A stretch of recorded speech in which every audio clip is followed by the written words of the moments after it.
Welcome back to the deep dive. For most of its recent history, James Hardie Industries, or JHX, was just the gold standard of stability. I mean, a truly wide moat. Oh, absolutely. They own 90% of their market. It was the definition of a steady, profitable compounder stock. Exactly. But today, we are diving into a story that reads less like a quarterly report and more like, I don't know, the first act of a corporate thriller. Right, where the main character makes this colossal bet and then immediately crashes the ship. The focus of this deep dive is to understand the absolute chaos that followed JHX's $8.75 billion transformative acquisition of the AZEK Company. This happened in mid-2025. And the mission, on paper, was so clear.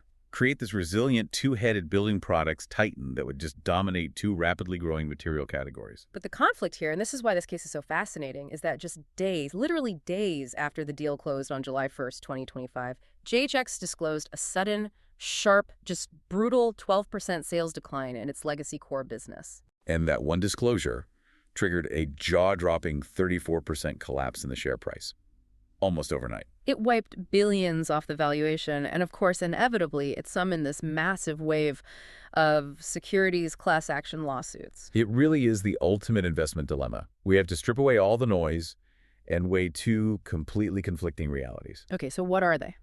Well, on one side, you have the undeniable quality and strategic strength of the assets they bought. I mean, AZA is a high-growth asset, and it's performing well. Strategically, the move to focus more on repair and remodel, or R&R, was frankly brilliant and necessary. But on the other side of the scale, On the other side, you have a severe execution crisis, a highly leveraged balance sheet with, $4.5 billion in net debt, and maybe most critically, a deep management credibility discount. so the old James Hardie thesis is just, it's shattered. Completely. We're now looking at a highly levered integration and show-me story. Exactly. So our mission for you, the learner, is to quickly and thoroughly understand how that AZEK deal reshaped JHX, why that disclosure triggered such a massive legal crisis, and what factors like the synergy targets, the debt, the competition, will ultimately determine if this $8.75 billion gamble pays off. Let's start with the strategy, Yeah. because you have to understand the logic to understand how badly the execution failed. Right. Let's unpack this transformation first, starting with the immense strategic rationale that justified that price tag. Okay. So let's start with just the sheer scale of it. July 1st, 2025, JHX finalizes the colossal $8.75 billion acquisition of the AZK Company. This wasn't, just incremental growth. No, this was a complete structural pivot. It was intended to fundamentally change what James Hardie is. They didn't just buy a product, they bought a whole portfolio of powerful category-leading brands. And that's the key, right? They're now this umbrella organization. That's it. So they own Hardie for fiber cement, which everyone knows. But now they're a major player in composite decking with TimberTech. They also picked up AZK exteriors and Versatex for PVC trim, and, well, their struggling European segment, Fermacell, is still in the mix for fiber gypsum. The narrative that management was pushing for this acquisition was all about resilience. They were trying to sort of defensive-proof the company. Yeah. Before AZK, standalone JHX was already pretty exposed to the R&R segment, homeowners fixing up existing houses at about 65% of revenue. And that's exactly what made AZK so attractive. AZEK's own business was heavily weighted toward R&R, sitting at about 82%, so you combine them. And it instantly moves the new pro forma company to a commanding 70% R&R mix. Right, leaving only 30% exposure to volatile new construction starts. And that 5% shift from 65% to 70% doesn't sound huge on paper, but in the context of a potential housing slowdown, it's massive. So why is that shift so critical right now? I mean, the U.S. housing market seems resilient, but the experts, they keep waving flags about affordability. Because the market is already confirming they needed to make that move. I mean, if you look at the Q1 FY26 results, the very ones that triggered the crisis, even before the whole destocking issue, management had to acknowledge weakness in new construction. Especially in the U.S. South, right? Exactly, driven by high interest rates. When mortgage rates are at 7% and housing prices are sky high, new builds just slow down. But people still need to replace their rotten deck or upgrade their siding, especially if that adds value for a future sale. So hitting 70% R&R means JHX is betting on the long-term, non-discretionary replacement cycle. Which is far more stable than the highly cyclical new home building market. It was a smart defensive move. Okay, so they've bought resilience, but they haven't really bought global diversification. The combined company is still extremely concentrated. 81% of that pro forma revenue is anchored squarely in North America. Precisely. They've deepened their stake in the U.S., betting heavily on these material conversion trends here. The bet is on consolidating dominance within the U.S., building envelope siding, decking, and trim, and just capturing share from traditional materials. Okay, so let's look at those two dominant assets they now own. Let's start with the legacy business, the fiber cement empire. Sounds good. So fiber cement siding is a huge global market. We're talking 17, maybe $18 billion.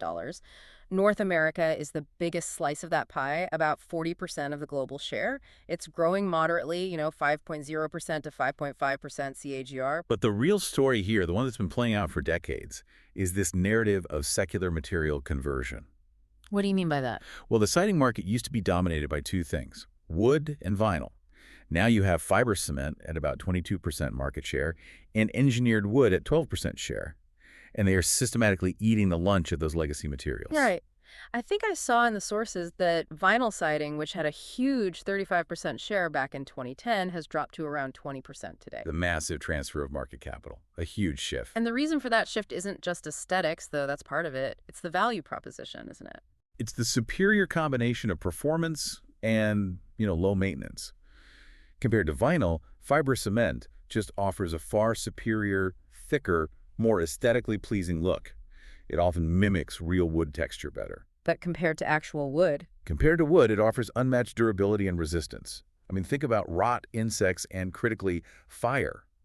In areas prone to wildfires, fiber cement is often mandated, or at least highly preferred, because of its inherent fire resistance.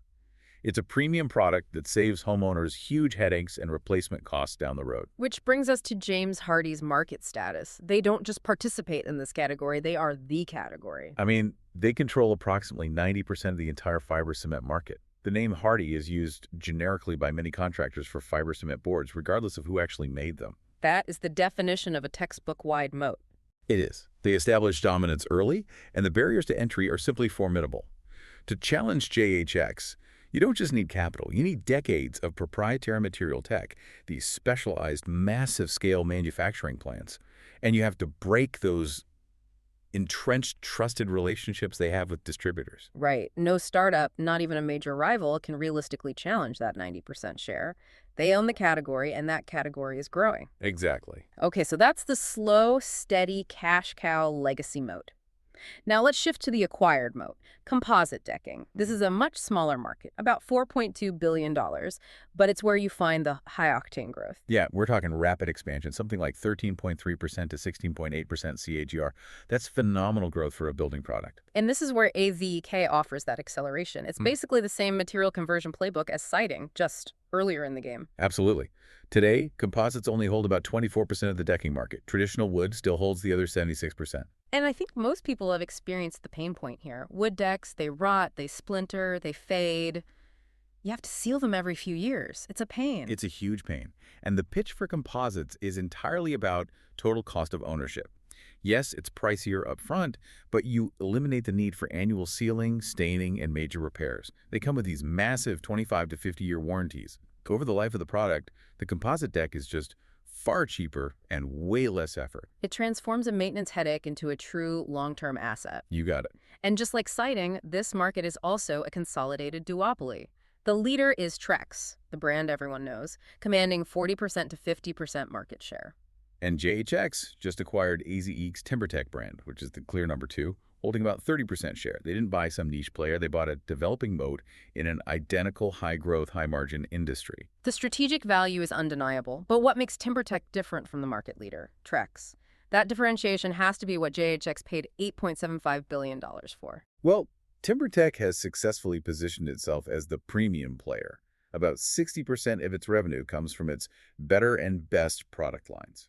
And there's a key technological differentiator, isn't there? Especially for people who live in hot climates. Yes, and this is a big one. Their high-end lines use a PVC core, rather than relying purely on wood composite material. And the sources point out that this PVC core reportedly dissipates heat better than Trex core wood product. Which is a major quality of life advantage on a hot, sunny day. No one wants to burn their feet. Exactly. And beyond that, they are investing aggressively in proprietary recycling tech, aiming to, and I quote, mix toward cheaper recycled inputs. So if they can maintain their premium pricing while reducing their input costs, Well, that's a massive engine for future margin expansion. So that's the innovation pipeline JHX is banking on to justify the massive debt load. That's the bet. So we have the strategic logic, combine the Hardie wide moat with the AZEK high growth developing moat, pivot to a defensive 70% R&R portfolio, and you've created a building products giant with elite margins and growth. The strategy is sound. The execution must be flawless, and the competitive landscape is already brutal. And this is where we transition, because flawless execution is exactly what the new combined entity has not delivered. They're now fighting a two-front war. A very expensive two-front war. Okay, let's start with that profit engine, the legacy fiber cement business.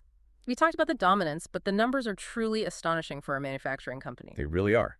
The North America segment has historically delivered EBIT margins over 30% and pre-tax returns on gross capital exceeding 30%. I mean, an EBIT margin earnings before interest and taxes of 30%. That's what you expect from a software company or a luxury brand, not a siding manufacturer. It shows the sheer pricing power of their monopoly.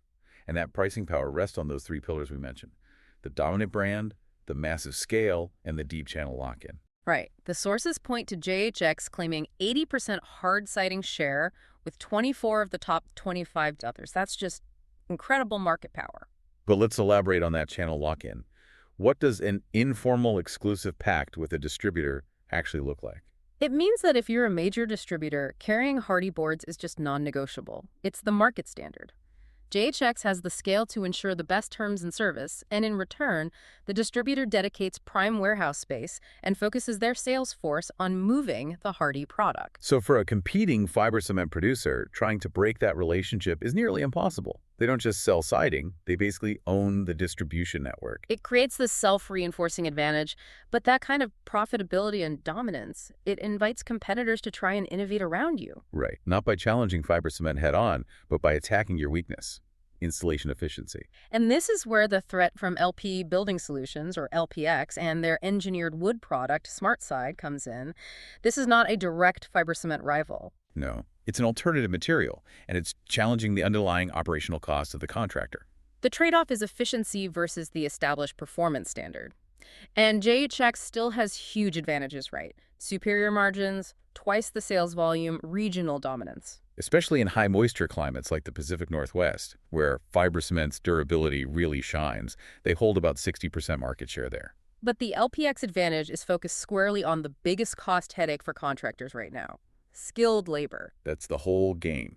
SmartSide is lighter, it's durable, and it's reportedly 18% faster to install than fiber cement. And that 18% figure is the single most critical quantitative competitive threat facing JHX. Let's quantify what that means. Okay, well, fiber cement is heavy, it's brittle, and it often requires specialized tools to cut and install safely. It just takes longer. Engineered wood, like SmartSide, is lighter and handles more like traditional wood. So if a contractor's on, say, a 2 or 3 week siding job, saving 18% of that labor time might mean finishing a day or a day and a half earlier. We're talking about saving thousands of dollars in labor costs on every large job. and in a labor-constrained environment, if LPX's product offers essentially an immediate, tangible pay raise to the contractor, then brand loyalty goes out the window pretty fast. It's a profound incentive to switch. This explains why LPX's volumes have been growing faster than JHX's a 7% CAGR versus 5% CAGR, albeit from a smaller base. So JHX is facing this efficiency attack on its legacy high-margin business, and they have to figure out how to address that installation time gap, or I guess face margin compression. Right. And while they're doing that, Now we flip to the new front, decking. Here, AZEK TimberTech is the challenger, fighting a brand dominance battle against Trex. And Trex is not just a market leader, it is the dominant household name. Trex is the gold standard. They have unrivaled 90% homeowner brand awareness. If you ask a homeowner for a composite deck, they likely ask for Trex, not for composite. They also maintain those elite 30% plus margins. But their real power is in the channel. Oh, absolutely. Trex is the must-have brand, stocked directly on the shelves at major big box retailers, Home Depot, Lowe's. You can walk in and grab it. And AZEK TimberTech, despite being positioned as the premium player with that PVC core advantage, it still struggles with that final step of customer availability, correct? That's the inherited challenge. While TimberTech is a high-quality product, it often falls into the special order category at those same major retailers. And that is a massive friction point. I mean, if a contractor or homeowner walks into a big box store, and Trex is right there on the shelf, but TimberTech requires a special order and a 7 to 10-day wait. 9 times out of 10, they go with Trex. It just indicates a weaker or at least a less aggressive channel presence. So the strategic bet JHX made, the core of that whole $500 million commercial synergy target, is that they can leverage their existing channel power in siding to drag AZE's TimberTech up to Trex's level. Right. They need to convince their Hardie loyal distributors to prioritize TimberTech. That's the hope. But the reality is incredibly complex. Because now they have to dedicate immense resources to this offensive against Trex's brand dominance, while simultaneously defending their siding dominance against LPX's efficiency attack. It truly is a two-front war. It requires two distinct, expensive, and difficult strategies that have to be managed by the same executive team. The risk of management distraction is astronomical, especially given what happened next. Okay, so let's move to the catastrophe. The strategic move to AZK was sound, the assets are strong, but the execution and, critically, the disclosure timing surrounding the deal were catastrophic. We have to dissect the timeline of the credibility collapse because this is the single factor that just blew up the entire investment thesis. And we have to remember the context. Even before the crisis, standalone JHX sales volume was already softening. We saw a 3% decline in North American fiber cement sales in FY25. The market was already tight. Then, May 20th, 2025, JHX reports its FY25 results. And this is the crucial point of contention. The lawsuits allege that management falsely claimed demand remained strong and that stock levels were normal. They basically gave a clean bill of health to the market. And that clean bill of health was given right before the most expensive, most important deal in company history closed on July 1st. So the company transforms, the debt balloons, and the integration clock starts ticking. And then just 6 weeks later, the bomb drops. August 19th. JHX reports Q1 FY26 results, and the core North America fiber cement sales haven't just softened. They have plummeted 12% year over year. I mean, that is an impossible number for a mature 90% share market leader to post without some major explanation. And the explanation management gave was customer destocking, claiming they first discovered this phenomenon in April through May. Wait a minute. So in April through May, before their May 20th earnings call where they claimed stock levels were normal. Exactly. And that is the whole problem. That is the smoking gun for the plaintiffs. Let's break down the accusation here. What is the functional difference between destocking and channel stuffing, and why does the legal case hinge on that distinction? That is the core of the entire legal fight. So destocking is a cyclical, natural business event. If distributors think a slowdown is coming, they stop ordering inventory and just sell through what they already have in the warehouse. That causes a temporary dip in the manufacturer's sales. It's bad, but it's not fraudulent. Okay. And channel stuffing? Channel stuffing is alleged intentional manipulation. This is where management knows the end demand is weakening, but they actively push product onto their distributors, maybe with heavy incentives or deep discounts, just to make the quarterly sales number look good right before a critical event like a massive acquisition closing.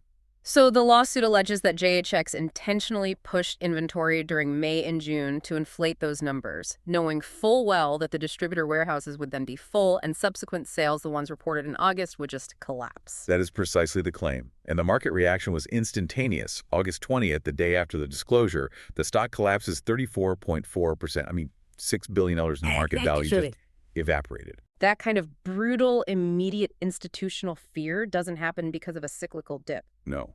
It happens because the market believes the management team either lied or was catastrophically incompetent. Trust was just gone. And this event immediately translated into a massive legal and governance crisis. By October and November of 2025, multiple law firms filed securities class action lawsuits against JHX and senior executives. The allegation was false and misleading statements during that period between the May earnings call and the August blowup. And this legal overhang is just a huge, persistent headwind, isn't it? It is. Beyond the potential financial liability from settlements, the distraction for the executive team is immense. They should be focused 100% on integrating AZEK and fending off LPX and Trex, but instead they're consumed by depositions and legal strategy. It justifies a permanent valuation discount until the dust settles. You just can't trust a company's forward guidance if its management is simultaneously defending a fraud allegation. You can't. And the shareholders didn't just sue, they acted directly against the board. Right. We saw shareholders vote against the re-election of 3 directors in late 2025, including the chair. That's a huge public rebuke. In corporate governance, voting down directors is the nuclear option for shareholders. It signals a profound, widespread dissatisfaction, not just with the outcome of the deal, but with the entire governance process that allowed it to happen and handled the disclosure so poorly. It's a severe loss of institutional confidence that will require years of flawless operation to regain. If they ever can. Amidst all this, management needed a win, and they pushed out preliminary Q2 FY26 results in October 2025 to try and, stop the bleeding. Right. And there was a glimmer of light, specifically related to the assets they bought. The silver lining is that the core strategic bet appears to be sound, even if the execution on the legacy side was terrible. Management stated the AZEK segment integration was on track, and crucially, AZEK posted mid-single-digit growth.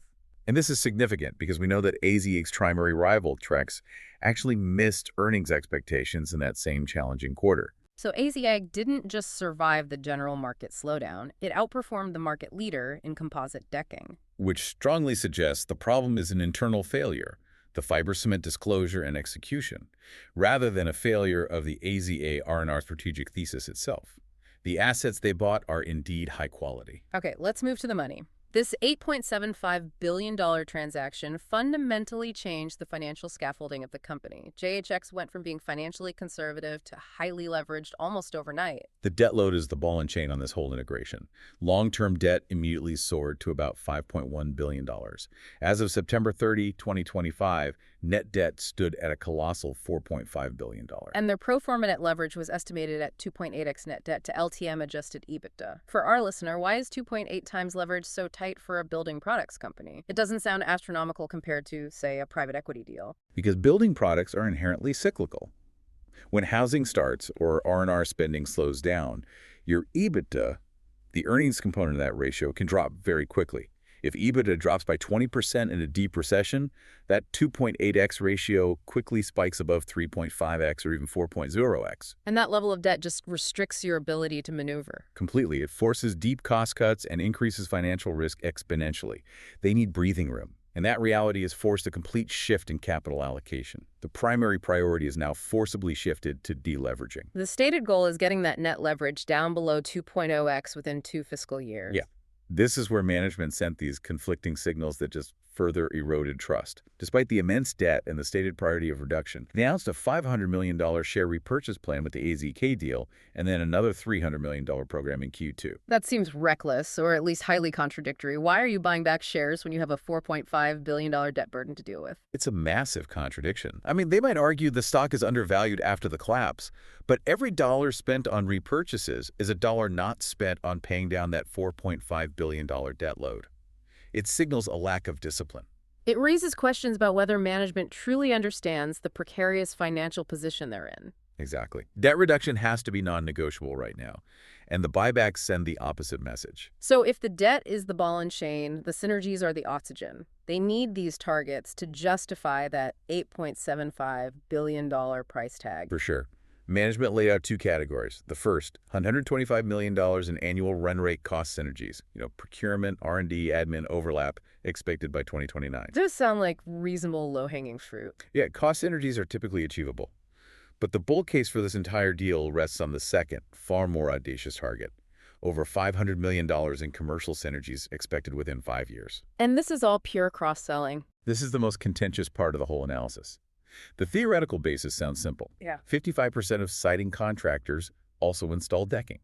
So if they're installing Hardie, they should install TimberTech. But the theory is simple. The practice is anything but. This is why analysts like Morningstar have labeled the deal value destructive. They're just deeply skeptical. To achieve $500 million in commercial synergies, you need to convince Hardie-loyal siding contractors, who are creatures of habit and efficiency, to switch their entire decking business away from Trex, the established dominant must-have brand, to TimberTech. And Trex has brand loyalty, shelf space, established incentive programs. What kind of financial commitments would JHX have to make to break that loyalty? Immense commitments. They need a huge, expensive marketing bliss to generate consumer awareness for TimberTech that even comes close to Trex's 90%.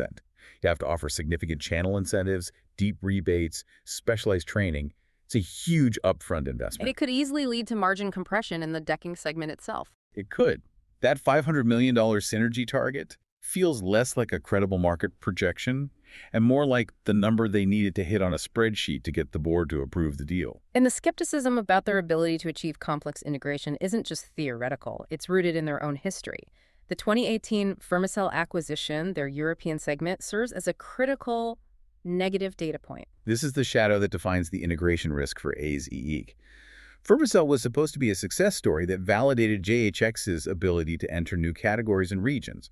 Management targeted aggressive 16% EBIT margins for Fermacell by FY24. And the reality? The reality was a disappointing 9%. They missed their margin target by a stunning 700 basis points.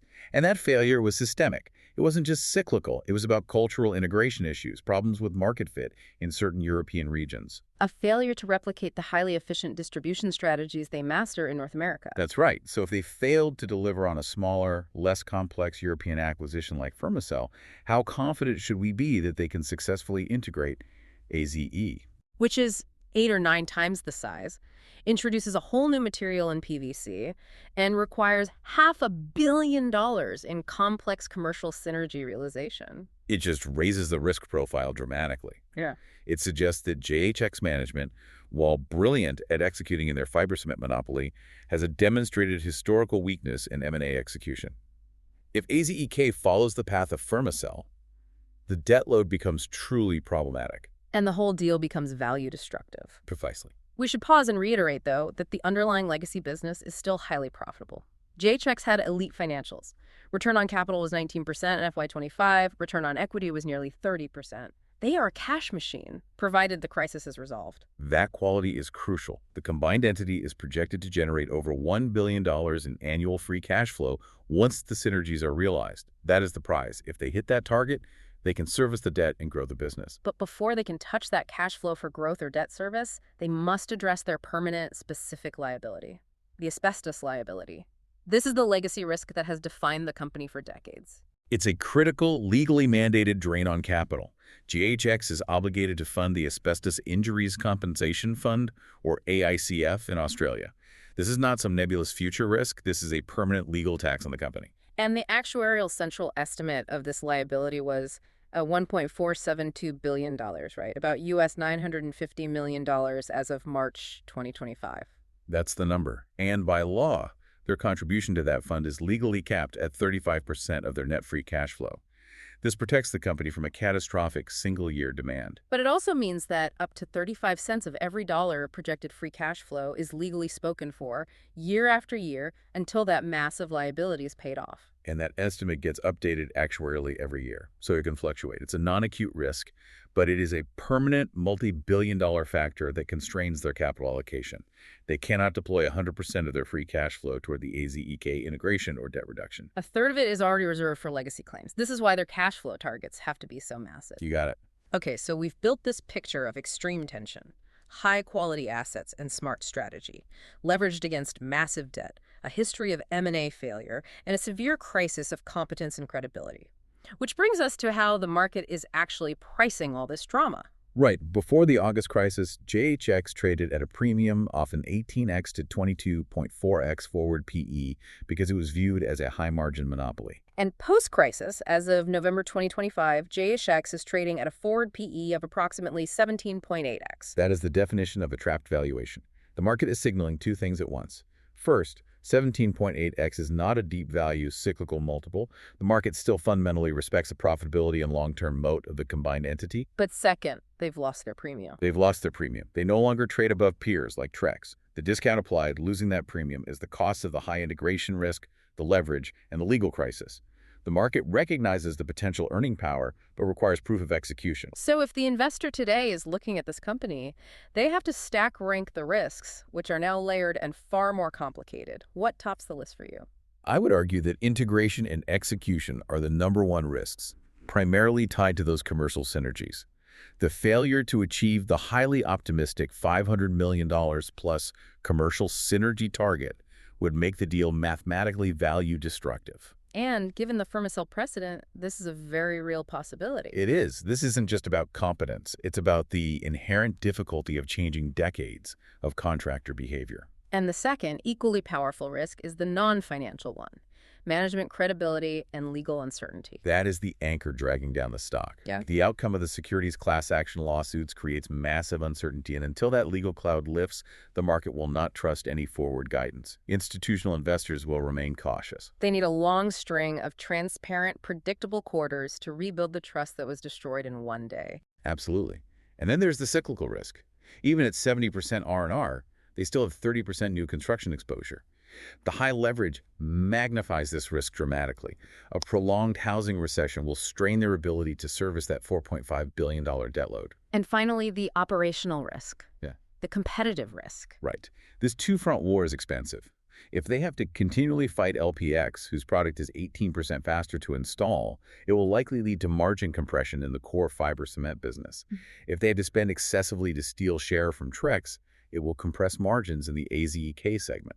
The margin is the engine of the investment thesis, and both key rivals are actively trying to squeeze it. So we've seen the enormous stakes and the immediate operational failure. For the learner looking to synthesize this and build an investment thesis, what are the central unresolved show-me challenges this company must answer? Okay, the first is synergy realism.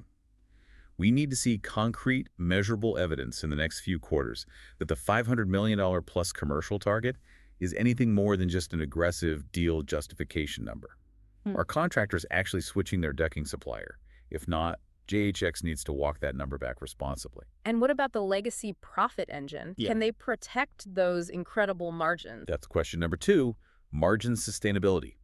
Can the legacy 30% plus fiber cement margins hold up against the structural advantage of the 18% faster install time offered by LPX? If JHX can't counter that efficiency edge, they'll be forced to sacrifice either share or price. The third question is purely behavioral. The credibility test. Was the Q1 FY26 destocking disclosure a one-time blunder under pressure, or is it a sign of systemic failure in transparency and corporate governance that could happen again? They have to demonstrate that the investor can rely on their stated targets, especially given the history of the Fermacell miss. And finally, the core bear case that every equity holder has to consider. Which is, what if the Q1 destocking was the start of sustained market share loss to LPX, forcing margin sacrifice? And what if AZEK follows the value-destructive path of Fermacell? If both legacy profit and synergy realization fail, the company is left fragile, highly indebted, and dangerously exposed during any downturn. That defines the primary downside risk today. This has been a deep dive into corporate transformation, crisis, and competitive friction. To synthesize, James Hardie successfully acquired a developing moat in composite decking through AZ TimberTech, perfectly complementing its dominant fiber cement moat.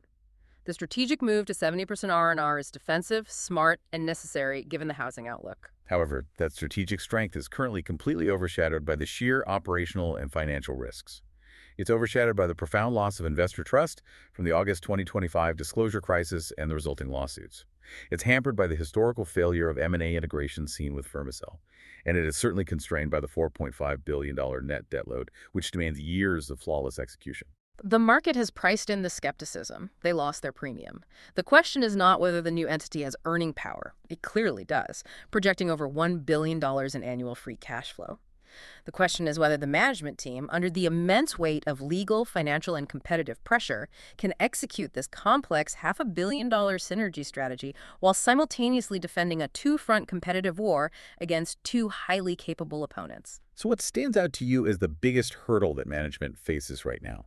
Is it the crippling debt load, the competitive pressure from LPX and Trex, or is it the profound trust deficit that makes every single decision suspect? That is the analytical challenge we leave you with.